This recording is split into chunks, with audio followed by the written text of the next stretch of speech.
Bienvenue sur DMG TV, les histoires mystiques. Tu es nouveau sur la chaîne, n'oublie pas de t'abonner, de laisser un commentaire, de liker et de partager. Tu vas raconter une histoire et un numéro à l'écran sur le plus 237 655 81 90 17. Envoie ton histoire et on va jouer sur YouTube, Facebook et TikTok. On poste plusieurs histoires tous les jours sur YouTube, la chaîne c'est DMG TV.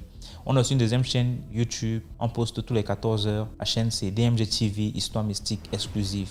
On a une chaîne Facebook DMG TV et TikTok DMG TV. D'ailleurs, les directs c'est sur TikTok les mercredis et vendredis à 20h00 heure du Cameroun. Donc, je t'invite à t'abonner sur toutes nos plateformes pour ne pas manquer les vidéos qu'on poste avec des histoires mystiques. Voilà, donc on va écouter aujourd'hui des histoires mystiques. S'il vous plaît, laissez un like. Ce qu'on fait, c'est pour sensibiliser. Et donc, première histoire. Bonsoir DMG. J'ai une histoire à nous raconter et c'est une histoire vraie vécue par ma tante. C'est une histoire qui s'est passée au Congo-Brazzaville, précisément à Pointe-Noire. Pour la petite histoire, ma tante, elle a eu à fréquenter avec un jeune avec qui, voilà, il y a eu une relation amoureuse. Et quelque temps après, le jeune, il a voyagé, il était parti aux États-Unis. Il était parti aux États-Unis. Donc, ma tante s'est refait ici. Elle a trouvé, voilà, un enseignant. Donc, notre tonton actuellement, l'enseignant, il lui a donné aujourd'hui, elle a 4 enfants. Elle est dans un foyer. Mais elle n'est pas mariée officiellement. Elle est dans le système. Ici à Brazza, on appelle ça Yakato Fanda. Ici au Congo, Brazzaville, on appelle ça Yakato Fanda. Donc, un jour, comme elle habite à OCH, un jour, elle s'est rendue au grand marché. Elle arrive au grand marché. Elle sortait d'une pharmacie. Elle recroise son ex, cette fois-ci, véhiculé, assis. Vraiment, quand tu vois le gars, tu sens que, voilà. Et le monsieur, voilà, il a réussi au fait. Donc, quand ma tante le voit, c'est elle qui va vers le monsieur pour dire non, ton visage, mes familles et tout. Et puis quand ils ont causé le monsieur, oh oui, un tel, un tel. Ils ont repris contact des autres là-bas et tout. Ma tante est rentrée chez elle. Quelque temps après, le monsieur l'appelle, question de voilà, se rencontrer à nouveau. Ma tante accepte. Ils arrivent dans un restaurant et tout. Voilà, ça prend des nouvelles. Qu'est-ce que tu deviens? Qu'est-ce que et tout. Et quand ma tante pose la question à ce monsieur, mais toi, qu'est-ce que tu deviens? Le monsieur lui dit, voilà, jusque-là, je n'ai pas encore trouvé la femme de ma vie. Je suis même ici au Congo, ici, pour trouver la femme que je vais épouser, parce que vraiment, les autres là-bas, c'est pas ce que je veux. Même les enfants, j'en ai pas et tout, tout. En tout cas, il a parlé un peu de ses déceptions amoureuses, des coups qu'il ne cesse de subir, etc. Ma tante, quand elle écoute ça, au fond de son cœur, elle dit, mais moi, je suis là. Comme tu es mon ex là. Moi, je suis là, ça c'est au fond de son cœur. Après la conversation, le monsieur lui remet 200 000 pour le déplacement. Quand elle voit ça, elle dit, aïe, 200 000. Du moment où je suis avec mon enseignant là, ça c'est même pas même son salaire. En tout cas, qu'est-ce qu'elle fait? Elle court. Elle va voir ses sœurs qui sont aussi mes tantes. Elle leur relate l'histoire que non, regardez, il y a un tel qui est de retour, voilà, et tout. Regarde, même pour un premier rendez-vous, il me donne 200 000, vraiment, et tout, et tout. Il cherche une femme. C'est la petite sœur qui dit à sa grande sœur, maman, il cherche une femme, mais toi, tu es une femme. S'il t'a parlé de ça, c'est qu'il tient à toi. Peut-être que c'est toi qui vas voyager, et puis nous autres, là, on va commencer à vous suivre. Ils ont commencé à dénigrer le pauvre enseignant. Hein? C'est pas ton enseignant là avec sa chemise, je sais pas quoi là, comme il aime un peu faire. Il aime souvent faire l'enfilage.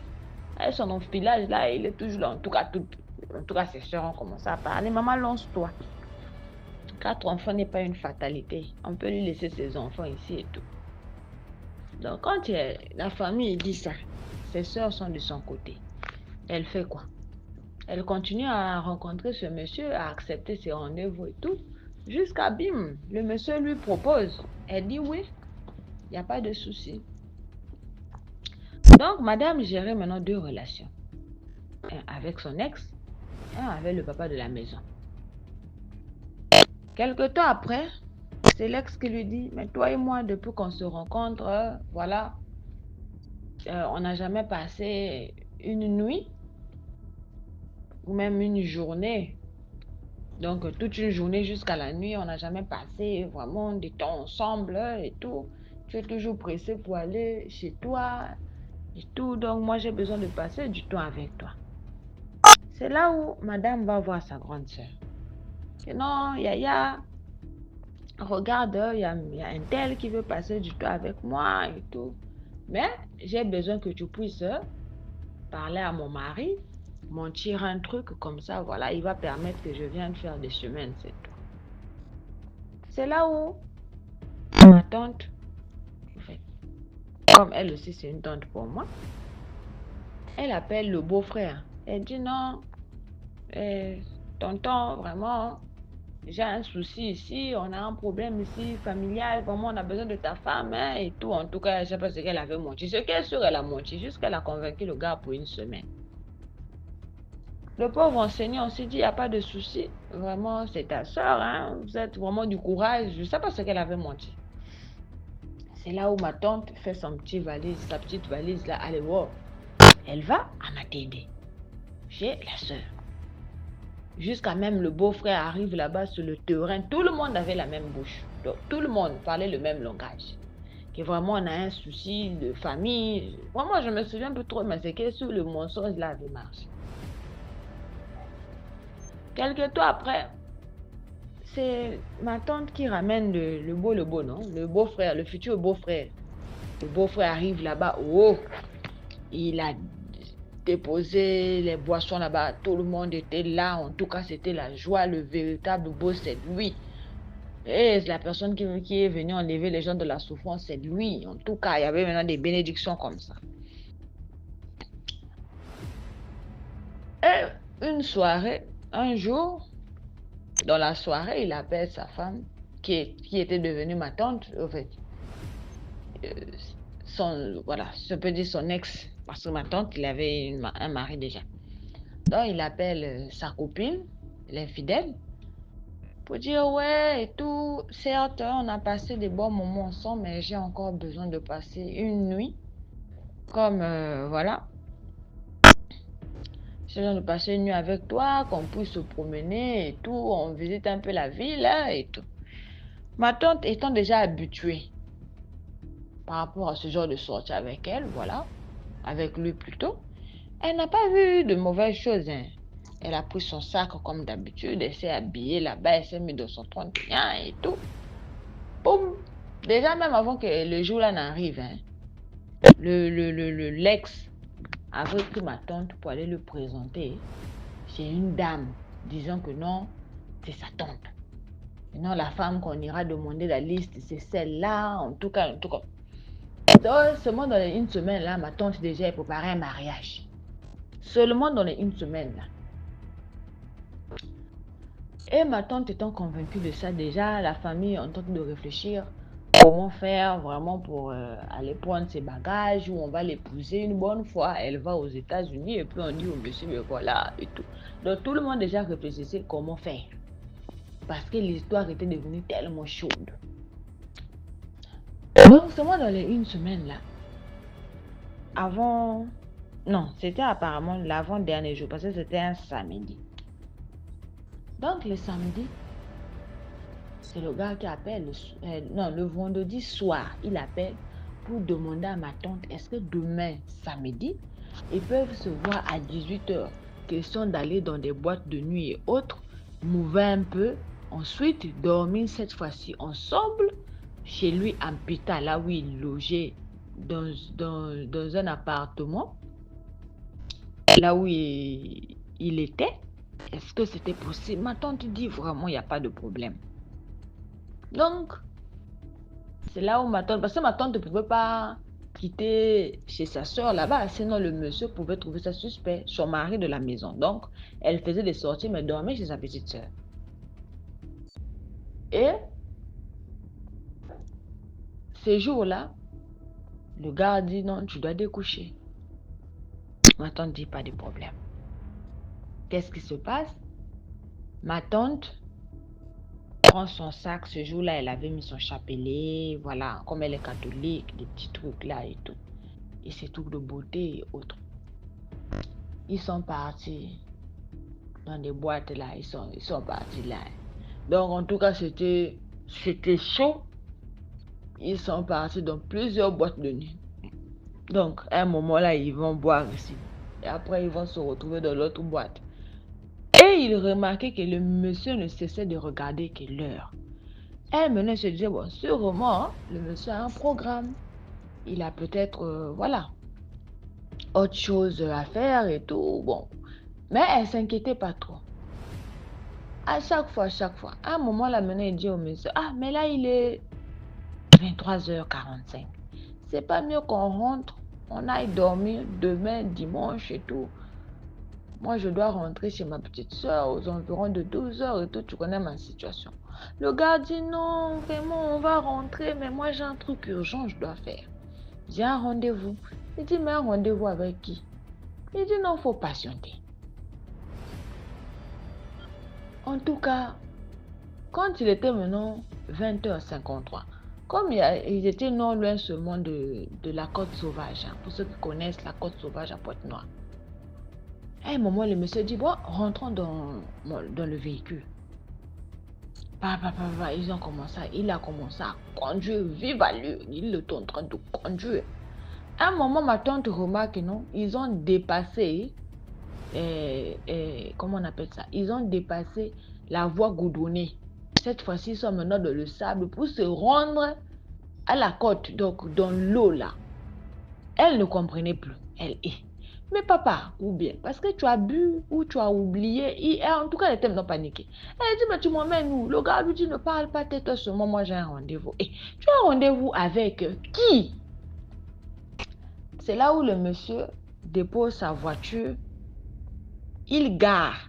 Donc, il était juste proche de l'eau. Il gare. Donc, je peux dire que 5 marches après, c'est l'eau. Il gare seulement tout juste au sable. Et quand il descend, il bloque tous les portières. Ma tante, prise de panique, elle commence à crier. Elle dit, mais viens m'ouvrir. Qu'est-ce qui se passe? Au moment où elle crie, elle voit un blanc. Un blanc. En tout cas, un très bel homme. Blond, costaud. En tout cas, avec la peau des blancs. Avec une mallette. Complet veste. En train de marcher sur l'eau. En tout cas, c'est une vérité. Marcher bien sur l'eau. Donc, la personne est en train de quitter. C'est pas que la personne est sortie de l'eau. La personne est en train de marcher sur l'eau.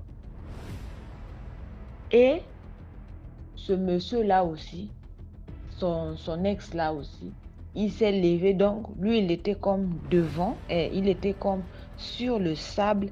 Et le monsieur, lui, il s'était levé sur l'eau. Ils sont en train de causer.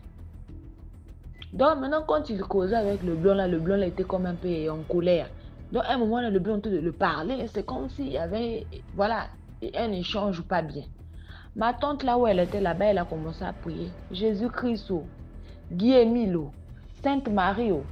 En tout cas, tous les noms des divinités ont été cités ce jour-là. Elle a appelé jusqu'à les noms de nos grands-mères, de nos grands-pères qui étaient décédés. Elle a crié tous ces noms-là jusqu'à... Elle a dit, venez m'aider. Mahoméo, elle a pris le chapelet. Bon, je ne suis pas catholique, mais elle est catholique. Elle a commencé à prier avec le chapelet. Jusqu'à appeler Saint-Michel Archange. Viens. À un moment, les blancs là pointent son doigt vers la voiture. Elle est Seigneur. Elle était en panique, en sueur. Imagine la peur qu'elle avait. À un moment maintenant, le gars revient. Il ouvre la portière. Ma tante sort, elle était prise de panique. Il lui dit non, ne sois pas paniqué comme ça. Tu as vu le monsieur qui va là.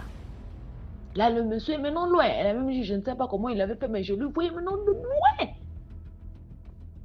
Le monsieur qui va là, c'est mon boss.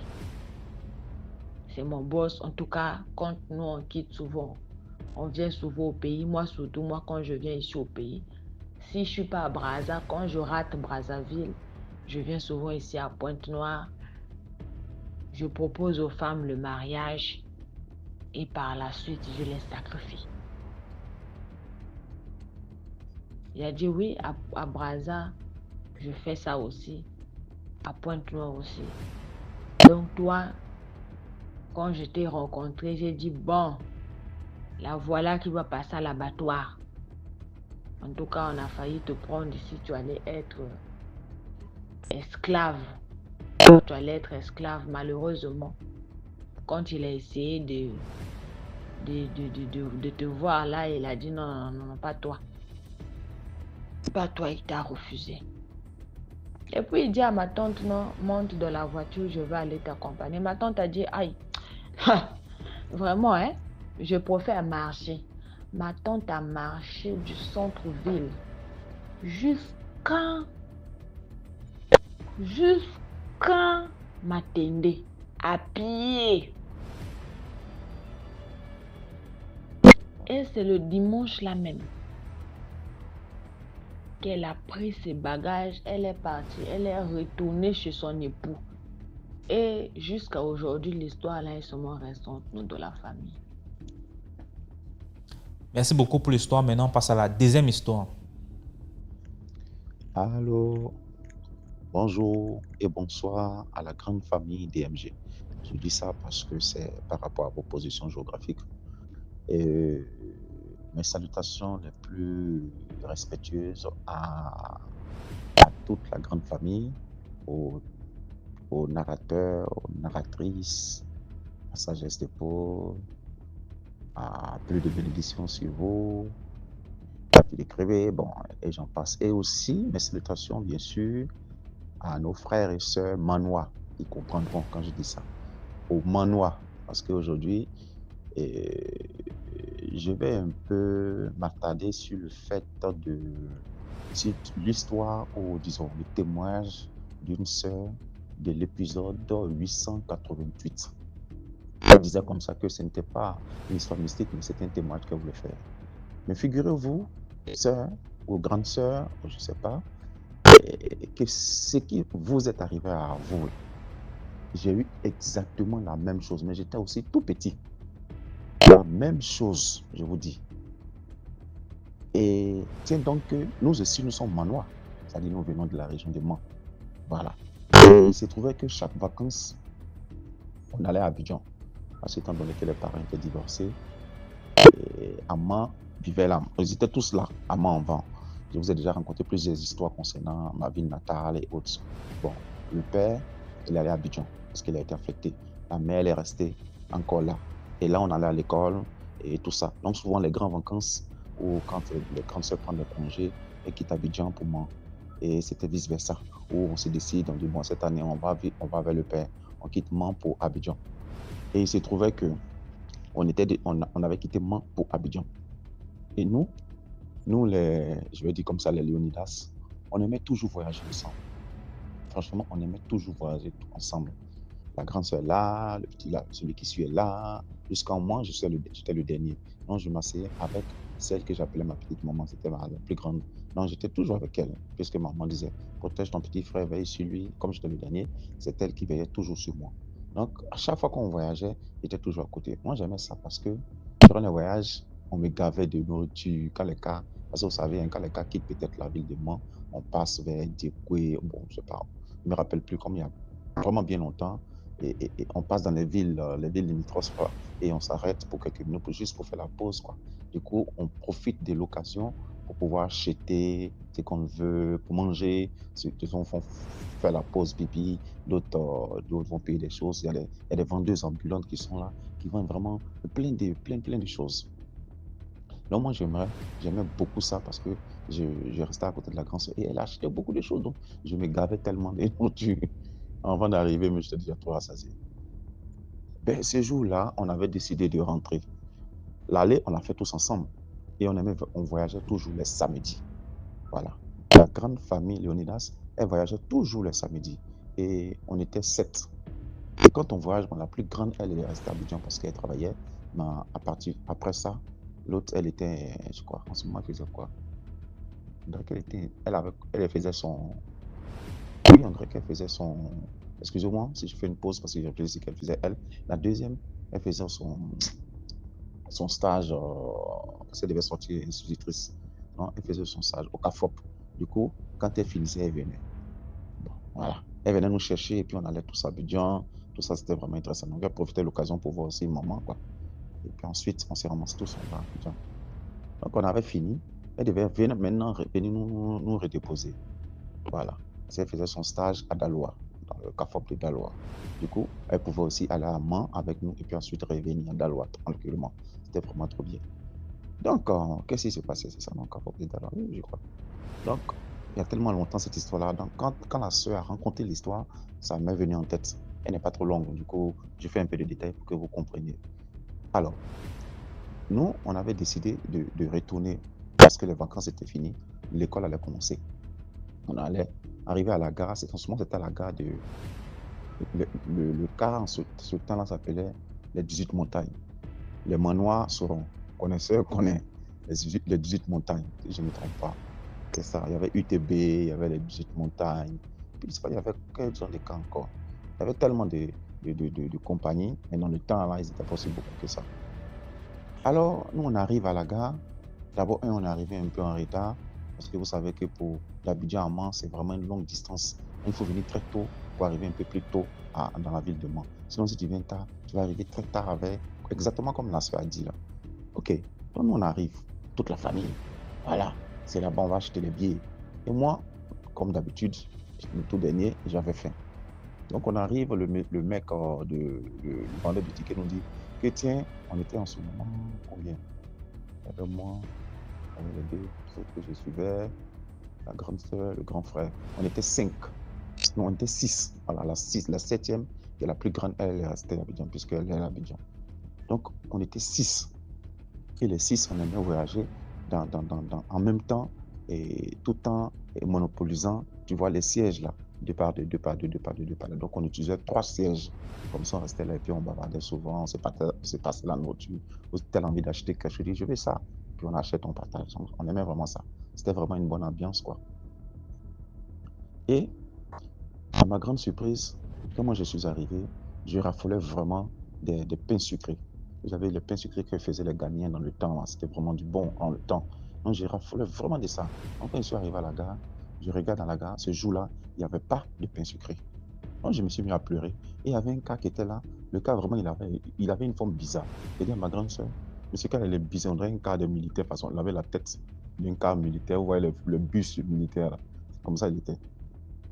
Il dit, le cas, il est vilain, moi, il ne me plaît pas. Il dit, il faut faire un montant, on va partir là-bas. Donc j'étais là, je regarde à gauche, à droite, je ne vois pas les vendeuses de pain sucré. Je dis à ma grande soeur, en petite maman, je veux du pain sucré. Je ne vois pas, je lui dis ensuite, moi je veux pain sucré. Elle dit, mais tu ne vois pas qu'il y a la gare ici, il n'y a pas de pain sucré. Elle me met à pleurer.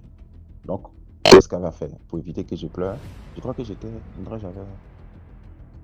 une histoire de 9 ans, 8 ans comme ça. Maintenant, pour éviter que je pleurniche n'importe comment là, elle va venir avec moi pour qu'on aille sortir de la gare, aller acheter le pain. Du coup, à notre grande surprise, parmi nous, après elle, il y avait un grand frère. Lui, il aimait se jouer les papas de la famille. Même quand la grande sœur là, bon, il était dans la fleur de l'âge, hein, peut-être il devait avoir peut-être 20, 22 ans, quelque chose comme ça. Donc, il aimait se jouer le grand frère musclé qui faisait faisait les pompes dans le temps là. Voilà. Donc lui, il a commencé à râler.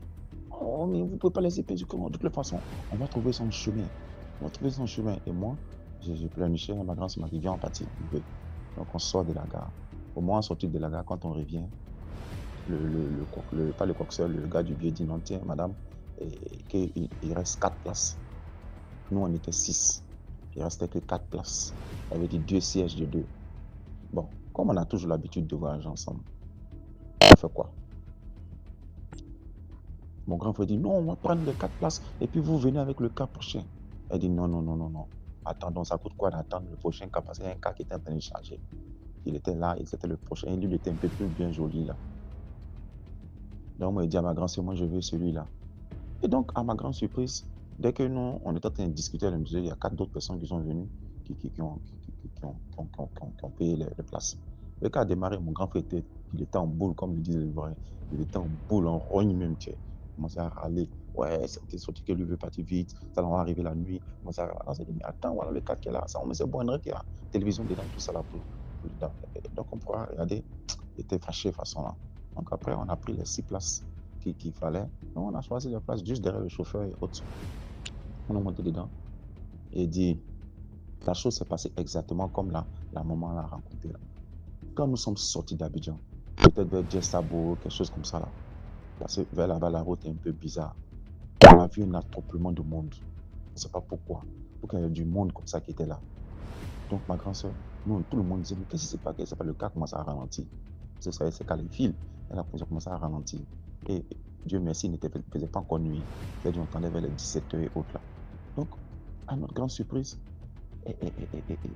on voit, il y a un car qui est renversé, qui a fait un tonneau dans un ravin. Apparemment, il voulait faire un dépassement. Il voulait faire dépasser une personne ou quelque chose comme ça. Et puis, il prend la route là. Il a raté. Et la voie, puis en ce temps-là, les voies étaient petites. Il a raté la voie. Il a fait le tonneau. Donc, il est tombé. Il y a eu plein de morts, je t'assure. Donc, tellement ça faisait pitié. Le cas disait que lui ne pouvait pas attendre.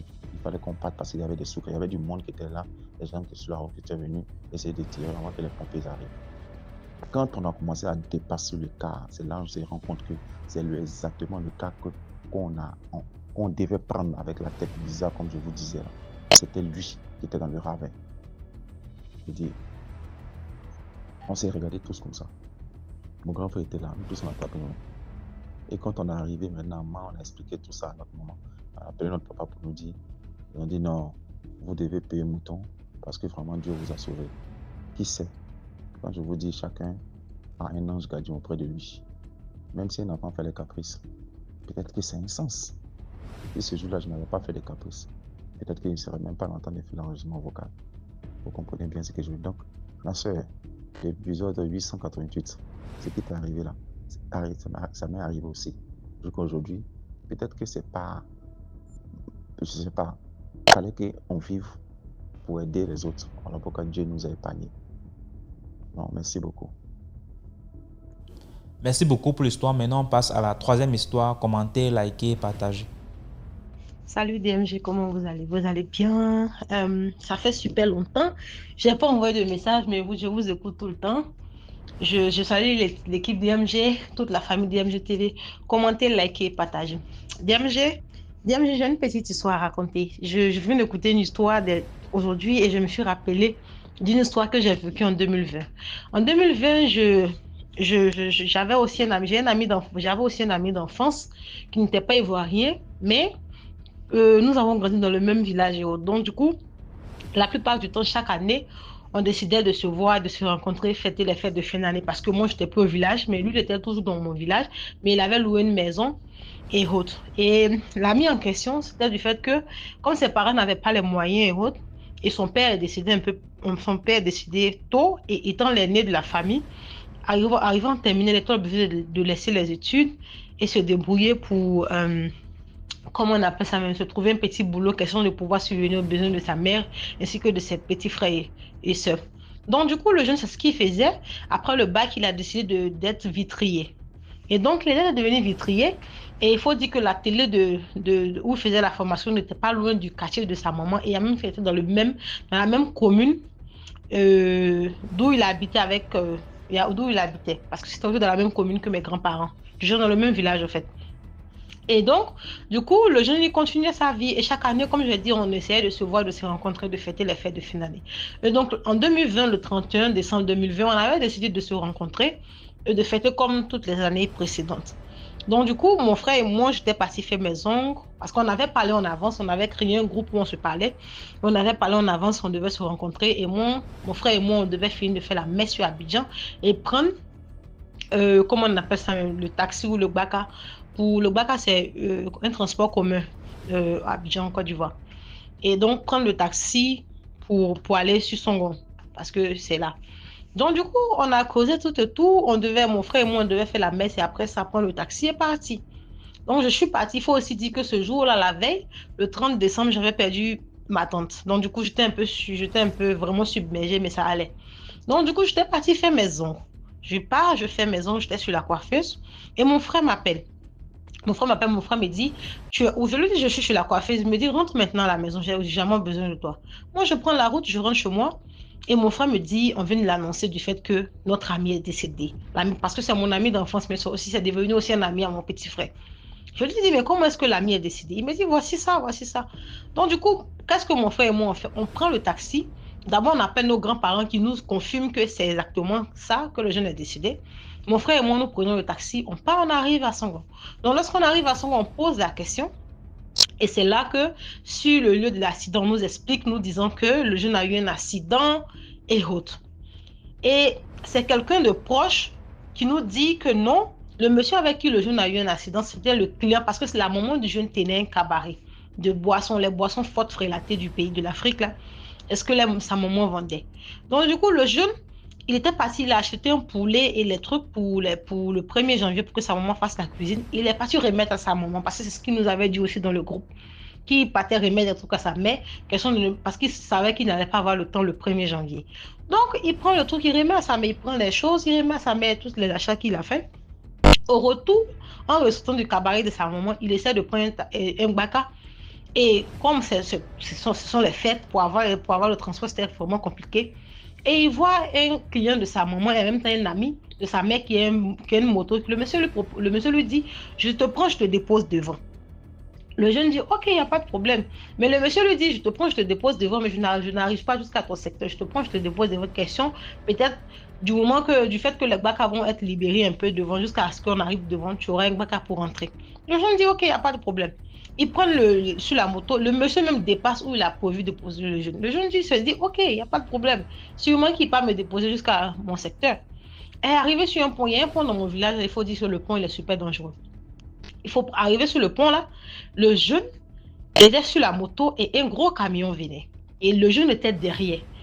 C'est là maintenant, c'est le chauffeur du gros camion qui nous explique en nous disant que lorsqu'il a vu la moto venir, il ne sait pas, il a tout fait pour éviter la moto, mais il ne sait pas comment est-ce que mon ami s'est retrouvé sous la voiture, écrasé comme une patate ou comme une tomate DMG. Et le monsieur, en voyant la voiture venir, il a sauté dans une brousse et il a laissé mon ami. C'est ce qu'on nous a dit.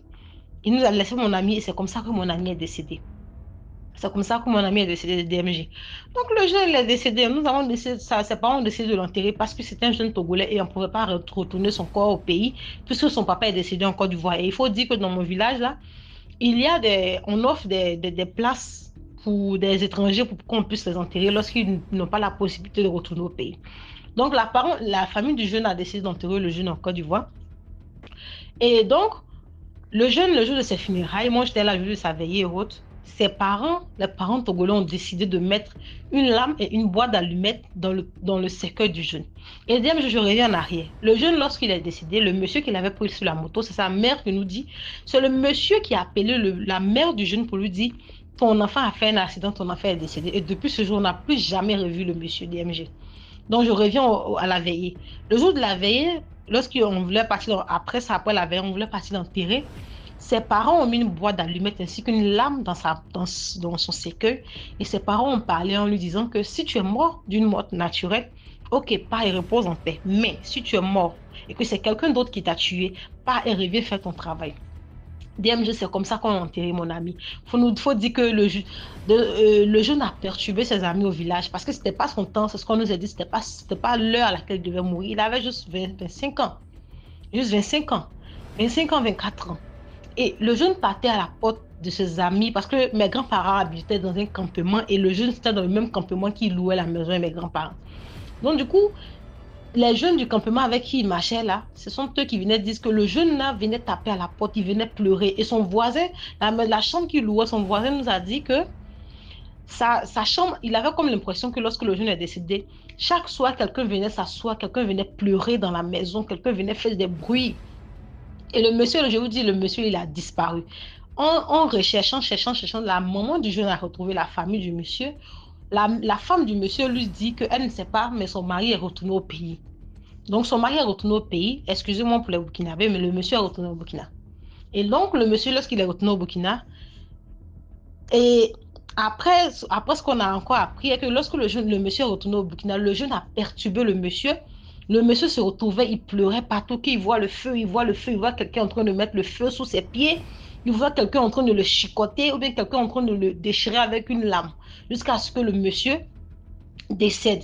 Et avant de décéder, il a raconté l'histoire à la personne qui était près de lui en disant que il a sacrifié un jeune parce qu'il a mis sa main dans les choses noires et donc il a sacrifié un jeune pendant les fêtes, comme je dis, le 31 décembre, pour pouvoir avoir de l'argent et autres. Et c'est le jeune en question qui voit et autres. Mais, bien, mon ami n'a pas laissé. Mon ami aussi, comme la mort, comme chez nous on dit en Côte d'Ivoire, comme là aussi l'amour est doux, la mort là, c'est doux là. Nous tous, on va aller goûter. Donc, le jeune là, de la même manière qu'il a tué mon ami là, c'est comme ça aussi mon ami aussi a fait sa sauce correctement. Donc, DMG, c'était la petite histoire que je devais raconter. Allez, prenez soin de vous, likez, commentez, partagez, et puis à très bientôt. Merci beaucoup pour l'histoire. Maintenant, on passe à la 4e histoire. Salut DMG, salut à toute la communauté DMG TV. Je vous salue où que vous soyez, quelle que soit l'heure qu'il est. DMG, aujourd'hui, je reviens avec une autre histoire. Mais avant d'en arriver là, je veux vraiment encore une fois de plus te remercier vraiment pour ton initiative. Ça sauve vraiment des vies, ça aide à sensibiliser, ça aide à ouvrir les yeux à certaines personnes par rapport à des situations qu'ils ont vécues et qu'ils ont pris à la légère, ou alors à des situations qu'ils vivent en ce moment. J'utilise ta plateforme, ta chaîne pour sensibiliser mon petit frère, sensibiliser mes frères, ma mère sur le monde d'aujourd'hui. Et vraiment, je veux vraiment te remercier, toi, toute l'équipe, pour ce que vous faites. Vraiment, vous ne savez pas le nombre de personnes que vous êtes en train d'aider. Et j'aimerais aussi donner un petit conseil à ceux qui viennent témoigner ici, surtout les plus jeunes. Parce que j'ai constaté que la plupart de ceux qui donnent un peu trop de détails, ce sont les jeunes. Donc, pour les plus jeunes qui viennent souvent témoigner ici, faites attention au genre de détails que vous donnez ici. Ne donnez pas des informations qui sont trop révélatrices par rapport peut-être à la personne de qui vous parlez, au lieu où les choses se sont déroulées. Quand je dis le lieu, je parle par exemple du quartier, peut-être un carrefour en particulier. Vous pouvez donner la ville, vous pouvez donner le pays, je sais pas. Mais quand il s'agit peut-être du lieu avec précision, là, il faut vraiment faire attention parce que quand vous faites ça, vous mettez non seulement l'animateur en danger, vous vous mettez en danger vous-même et vous nous mettez nous aussi les auditeurs en danger. Parce que parmi nous là, il y en a qui ne sont pas assez matures pour savoir que les informations que l'on donne là, ce n'est pas aller chercher et aller fourrer son nez, quoi. Il y en a d'autres là qui sont encore trop petits, trop jeunes, trop immatures. Quand ils vont entendre comme s'ils vont savoir que hey, ça c'est à côté de chez nous, je peux aller voir aussi. Et quelque chose de mauvais leur arrive. Il y en a également d'autres que, comme DMG l'a dit, certaines personnes envoient les messages pour savoir dans quelle loge il est, parce qu'ils veulent entrer dans sa loge et ainsi de suite. Il y a des gens comme ça. Quand vous donnez trop de détails comme ça, ils se mettent à faire des recherches parce qu'eux aussi veulent entrer en contact peut-être avec des personnes, ce genre de personnes-là. Et lorsqu'on va leur demander où est-ce que tu as appris ça, c'est la chaîne qui vont pointer. Donc vraiment, faisons attention. Alors DMG, aujourd'hui, l'histoire que je vais raconter est une histoire qui s'est déroulée il y a longtemps. Il y a plus de 10 ans aujourd'hui. Plus de 10 ans, oui. C'est une tantine à l'église qui m'a raconté cette histoire-là. Alors, ça concerne un ministère en particulier à l'église. Vous savez qu'à l'église, il y a différents départements. Alors, cette tantine-là était dans le département du théâtre, donc ceux qui font les sketchs. Et moi aussi, je suis dans ce département-là. Avant d'entrer dans l'histoire, on a souvent cette habitude de nous dire à l'église que lorsque l'on va faire un sketch, il est très important pour nous de prier. Surtout lorsque tu vas interpréter un rôle négatif. Donc lorsqu'on va jouer un sketch, peut-être que tu es la folle, ou bien c'est toi qui vas jouer le rôle de Satan et ainsi de suite. Et on dit souvent que c'est très important de prier, de séparer ta personne du rôle que tu as joué, afin que demain, ce que tu as joué ne devienne pas ta réalité. Donc c'est donc comme ça qu'il y avait cette fille-là, il y a plus de 10 ans. Il devait faire un sketch, la tantine. Moi, je n'étais pas encore dans ce département-là. Il devait donc jouer un sketch. Et dans ce sketch-là, la fille là, devait être enceinte. Elle devait jouer le rôle d'une fille enceinte. Voilà donc ils font les répétitions. Je ne sais pas trop dans quelles circonstances est-ce qu'elle devait tomber enceinte. Est-ce qu'elle devait peut-être dans le sketch sortir avec un garçon, se retrouver enceinte plus tard, ou est-ce que je ne sais pas. Donc ils faisaient les répétitions, tout allait bien. C'est le contexte de l'église quoi. Donc c'était un sketch pour édifier, pour rendre ministère comme on dit. C'était un sketch pour édifier les uns et les autres. C'était pas un truc qu'elle faisait juste comme ça, pour s'amuser, tout ça. C'était plus pour enseigner, pour donner des enseignements, pour passer un enseignement, une leçon de morale, une leçon biblique à travers le théâtre. Donc les répétitions se passent bien et tout. Le sketch vient, le sketch passe, tout le monde apprécie et tout. Quelques temps plus tard, la fille commence à avoir les malaises, les nausées, les vomissements et tout ce qu'on connaît là, tous les symptômes des femmes enceintes là. Et vous savez qu'à l'église, une fille célibataire qui tombe enceinte, c'est une sorte de scandale. À cette époque-là, ce n'est plus le cas aujourd'hui. Aujourd'hui, les gens sont beaucoup plus ouverts d'esprit, on ne juge plus tellement. Mais à cette époque-là, ça a causé une espèce de scandale à l'église. Comment est-ce que tu peux tomber enceinte, un enfant de Dieu comme toi, la fornication et tout. Donc, ce n'était pas pour la juger, mais c'était beaucoup plus la déception. La déception parce que peut-être ses parents, peut-être ses aînés à l'église misaient tellement sur elle, sur ce qu'elle pouvait accomplir, l'exemple qu'elle représentait peut-être pour les enfants. Voilà donc elle tombe enceinte. On lui demande donc qui est le père de l'enfant. Elle ne connaît pas. Elle dit qu'elle n'a jamais été avec un homme. On dit comment ça tu n'as jamais été avec un homme? Qui est donc le père? Comment tu dis que, est-ce que c'est toi la Vierge Marie? Tu dis que tu n'as jamais été avec un homme mais tu te retrouves enceinte comment? Elle dit qu'elle ne connaît pas. On ne fait que poser la question. Elle dit qu'elle ne sait pas. Elle ne sait pas. Elle ne sait pas. C'est comme ça qu'ils ont tourné. C'est comme ça donc que ma tata là lui me dit donc que c'est l'Esprit de Dieu, le Saint-Esprit, qui lui a révélé que la grossesse là, ce n'était pas une grossesse ordinaire, c'était une grossesse mystique.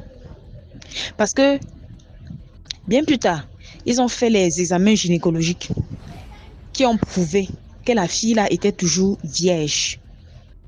La fille était toujours vierge.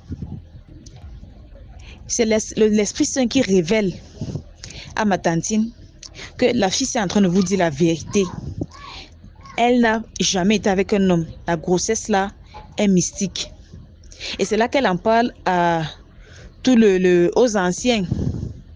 Ils ont fait les prières et tout. Étant donné que c'est l'église, on ne pouvait pas dire qu'avorter ou quoi que ce soit, non. On a juste laissé la fille avec sa grossesse. Elle a accouché. Maintenant, il y a eu les petits problèmes à l'église. L'église s'est pas séparée, donc chacun est parti de son côté. Je ne sais pas où la fille est. Je ne sais pas où son enfant est. Je ne sais pas ce qu'ils sont devenus. Je ne sais même pas. Donc, c'est-à-dire que je ne m'explique même pas comment est-ce qu'elle a fait pour tomber enceinte. Elle est toujours vierge et tout. La résultante du sketch qu'elle avait fait là.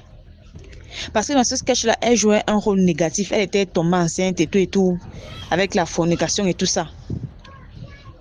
Donc, c'est juste pour dire que comme nous sommes ici sur la chaîne là, nous disons toujours que oh, Dieu nous garde, oh, Dieu nous machin, oh, Dieu nous ceci. Ne pensez pas que vous allez appeler le nom de Dieu. Le diable va s'asseoir, il va vous regarder. Ne pensez pas que vous allez édifier au nom de Dieu. Le diable va s'asseoir, il va vous regarder. Soyons vraiment très vigilants. Surtout nous qui sommes très actifs à l'église. Parce que comme on dit là, c'est nous qui avons la cible sur le dos. Nous avons une cible sur le dos. En fait, nous sommes des proies qui marchent. Nous sommes des proies qui marchent et il est là pour nous guetter. Et ça me rappelle également, toujours dans ce département-là, on nous avait envoyé une vidéo. Là, c'est juste une courte anecdote pour soutenir ce point de vue-là qu'il faut, en tant qu'enfant de Dieu, ce n'est pas juste proclamer au nom de Dieu, mais il faut vraiment être dans la prière. On nous a envoyé une courte vidéo. C'était un petit film en Hollywood, qui se tournait en Hollywood. Donc, avec quelques acteurs populaires, une toute petite production, il y avait juste une dizaine, quelques acteurs, 2-3 acteurs avec quelques membres de l'équipe, une dizaine de personnes sur le lieu du tournage, quoi. La scène se déroulait sur une rivière. Et la fille, en fait, c'est un couple. Et c'était du genre, ils viennent à la rivière pour demander un enfant. Et il y avait une fille qui devait jouer l'esprit de la rivière, l'esprit des eaux, quoi. Et tout se déroulait très bien jusqu'à ce que la fille qui devait jouer l'esprit des eaux s'est mise à manifester. Genre, je dis vraiment manifester, genre, elle dansait déjà, elle faisait, il y a comme le serpent, à tel point qu'elle a giflé un membre de l'équipe de production. Elle a giflé un membre de l'équipe de tournage. Avant qu'il ne réalise, la fille était déjà en train de partir. Quand je dis partir, là, je parle de partir littéralement. Genre, elle marchait déjà sur la rivière pour partir. Elle suivait le cours de la rivière en marchant. Ils l'ont seulement arrêté. Donc, quelqu'un a seulement crié que arrêtez là, arrêtez là, arrêtez là. Bien sûr, il parlait en anglais. Arrêtez là, arrêtez là. Et c'est l'acteur lui-même là. Parmi tous les acteurs là, c'était beaucoup plus des amateurs. Il y avait un seul acteur populaire que beaucoup de gens connaissent. C'est lui qui a publié la vidéo parce qu'au début là, il fait une petite introduction. Il dit aux gens de prier, vraiment tout ça. Et c'est notre pasteur qui nous envoie la vidéo parce qu'elle vient du Nigeria. Et c'est un film nigérien. Elle vient du Nigeria. Elle voulait nous édifier à nous qui sommes au département du théâtre qu'il faut vraiment qu'on soit dans la prière. Parce que les rôles qu'on joue parfois nous exposent énormément. Donc c'est là, la fille a eu les manifestations, elle a giflé quelqu'un, elle gesticulait, donc on veut l'arrêter. Elle avait une telle force qu'il fallait même 3 personnes pour l'arrêter. Une petite fille, toute petite de quoi comme ça. Il fallait même 3 personnes pour l'arrêter, sinon elle partait. Rora, elle vous laissait là. Donc ils l'ont arrêté, ils ont commencé à avoir peur, appeler le nom de Jésus et tout et tout. Et fin de fin, ils ont coupé la caméra. C'est juste pour dire que le nom de Jésus qu'on appelle là, on doit vraiment faire attention parce que le diable nous guette. Cette fille-là qui est tombée, moi je sais pas ce qu'elle est devenue aujourd'hui. Je vais même pas trop demander à ma tante là parce que je vais pas afficher une espèce de curiosité malsaine. Je veux pas savoir, c'est pas ce qu'elle est devenue et tout et tout. Mais sinon, quand on dit qu'on est dans la prière là, soyons dans la prière vraiment, vraiment. Soyons vraiment dans cette prière que l'on dit, là, n'appelons pas le nom de Dieu et puis par derrière, on est prêt à le poignarder. Sachant que le diable nous guette. Nous, on dit en commentaire, on toujours dit que Dieu veille, il faut prier, il faut. Le diable guette. Tout le monde qui appelle le nom de Dieu là, le diable vous voit tous. Il vous voit. Et si vous n'êtes pas, comme ma mère a l'habitude de dire, si vous n'avez pas les 2 pieds au sol, il va vous racler. Il va vous donner une balayette et vous allez tomber. Donc c'était ça pour ma petite histoire DMG. À nous les enfants de Dieu là. Comme nous disons que nous sommes des enfants de Dieu là, pardon. Soyons enfants de Dieu vrai, pas enfants de Dieu en commentaire juste. Merci beaucoup de m'avoir écouté. Merci beaucoup pour l'histoire. Maintenant, on passe à la 5e histoire. Likez s'il vous plaît. Bonjour DMG, bonjour à toute la communauté DMG. J'espère que vous allez bien. Alors, j'aimerais vous raconter une petite expérience que j'ai vécue en début septembre 2023. Mais avant d'expliquer mon expérience, avis à ceux qui, dans les commentaires, critiquent certaines personnes. Vous savez, monter sur un podium et parler en public, c'est pas facile. C'est stressant. C'est gênant. Vous voyez un peu. Soyez plus doux dans les commentaires parce que lorsque vous êtes agressif dans les commentaires avec certaines personnes, c'est pas tout le monde qui est fort, qui est résistant. Certaines personnes sont très sensibles, sont pas si forts que ça, ils sont très sensibles dans le cœur. Alors évitez de balancer certaines paroles dans vos commentaires. Soyez doux dans les commentaires. Et aussi j'aimerais attirer l'attention de certains narrateurs parce que certaines personnes, quand ils racontent les histoires, c'est comme s'ils étaient en train de chuchoter avec leurs petits copains. Eh bien, sachez que là, nous sommes là pour sensibiliser. Ce n'est pas une émission où on dit les secrets, non. C'est une émission pour sensibiliser. Alors, lorsque vous voulez raconter votre histoire, eh bien, isolez-vous dans une pièce où il n'y a personne, il n'y a pas de bruit, il n'y a pas des enfants qui jouent ou qui crient ou pleurent.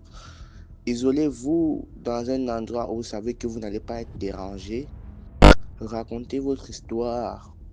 Évitez d'être très long parce que quand l'histoire est très longue, ça devient un peu ennuyante. Évitez d'être très long et évitez de donner certains détails inutiles. Quand je dis certains détails inutiles, c'est éviter de donner les lieux où l'événement se passe, le nom des concernés en question. Évitons cela. Et soyez concentrés lorsque vous racontez l'histoire parce que certaines personnes, quand ils racontent les histoires, ils s'égarent quand ils donnent les noms d'emprunts. Il est obligé de renommer encore. Soyez concentrés. Alors, mon histoire aujourd'hui, lorsque j'étais en classe de première, bon, je suis toujours en classe de première, en 2023, début septembre, je suis parti à l'école pendant un mois. Et puis, au mois d'octobre, j'ai fait un rêve. Dans ce rêve, je me suis vu échouer à mon examen qui est le probatoire. J'ai déjà précisé que je suis camerounais. Je me suis vu échouer mon examen qui est le probatoire. Et voilà, après avoir échoué à l'examen dans le rêve, j'ai dit cela à ma mère.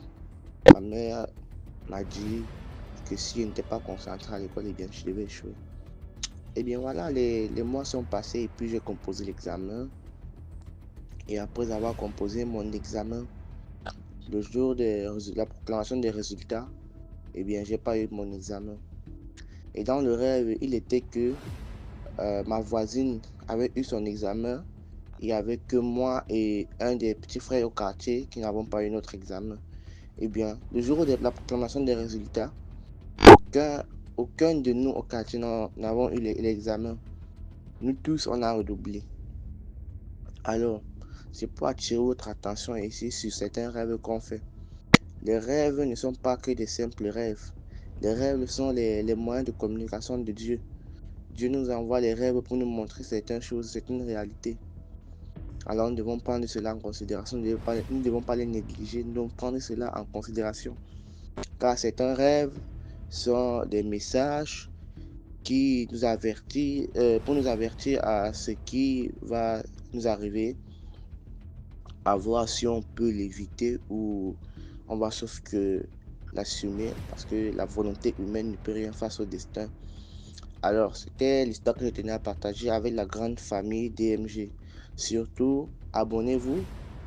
Pour ceux qui ne sont pas encore abonnés, likez, partagez et surtout laissez des commentaires, des bons commentaires, les commentaires doux. Et au narrateur, quand vous racontez vos histoires, augmentez le volume de votre voix. Isolez-vous dans une pièce où il n'y a pas de bruit. Bonne soirée à tous. Merci DMG pour le concept. Merci beaucoup pour l'histoire. Maintenant, on passe à la 6e histoire. Bonjour DMGTV. Si je viens là ce matin, c'est pour vous raconter une histoire et pour sensibiliser les jeunes enfants de maintenant. Parce que il y a une jeune fille qui est tombée enceinte pendant les congés de grandes vacances au village, une fille de 18 ans. Elle arrive maintenant en ville, elle s'en rend compte qu'elle est enceinte. Et quand elle part faire l'échographie, on lui dit qu'elle portait 3 bébés. Chose impossible pour elle, elle dit qu'elle ne pouvait pas garder ces bébés et que il faut qu'elle avorte. Son petit ami qui lui a envoyé 40 000 lui dit non. Moi, je préfère qu'on garde ses enfants. Tu ne sais pas si c'est ses enfants qui sont venus nous sortir de la pauvreté. Je ne veux pas que tu les enlèves. Oh, la fille dit non, moi, je peux pas. Je peux pas, à 18 ans, 3 enfants, c'est trop pour moi. C'est comme ça qu'elle va dans son établissement, au lycée, dans un lycée de la place. Raconter ça à l'une de ses camarades. Sa camarade lui dit, ah maman, toi tu m'as quoi? Moi j'ai quelqu'un qui te met ça au sol même à 9 mois. La fille dit, oui, j'ai l'argent, amène-moi chez ton doc là. Arrivé là-bas, le doc a fini de donner tout ce qu'il fallait. La fille est rentrée.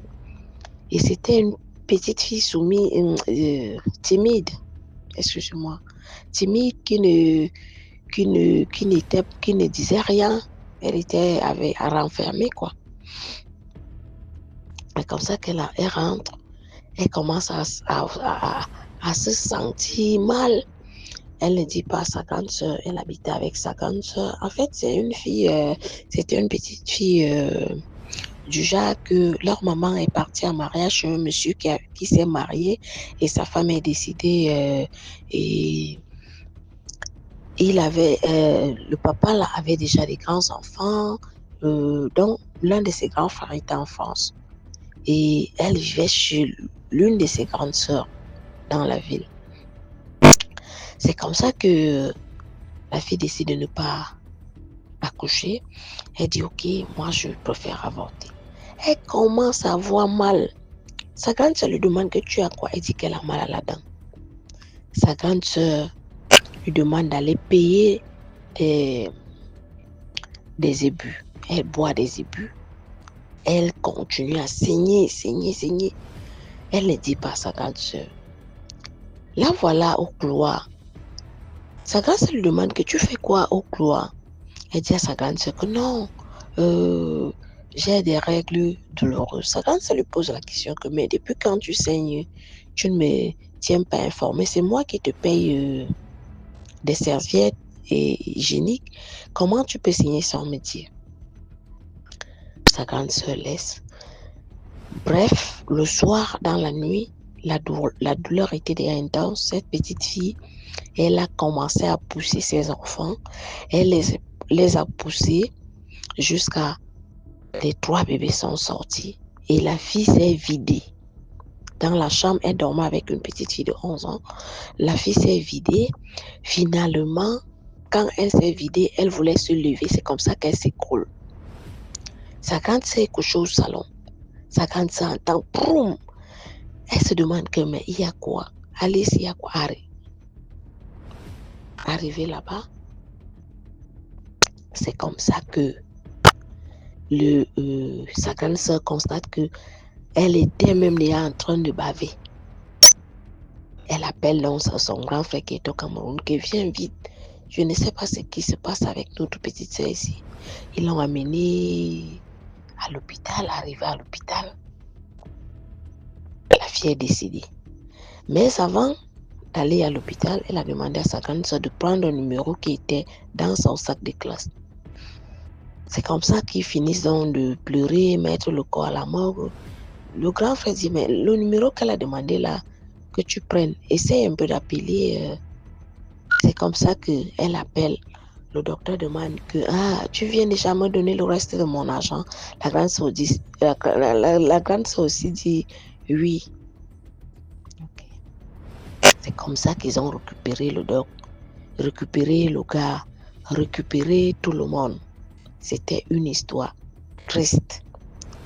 Les bébés, c'était 2 filles et un garçon. Et la fille s'est vidée. Donc je raconte cette histoire pour sensibiliser les jeunes filles de maintenant. Que même si tu portes ta grossesse à quel âge, garde ton bébé. Même si ton parent bavarde comment, ce qui est sûr, il va te soutenir. Voilà, c'est tout pour aujourd'hui. J'espère que vous avez aimé la vidéo d'aujourd'hui. Commentez, likez, partagez. C'est Tom Schnezois a raconté votre histoire, numéro à l'écran. On se prend demain pour une autre vidéo. Ciao.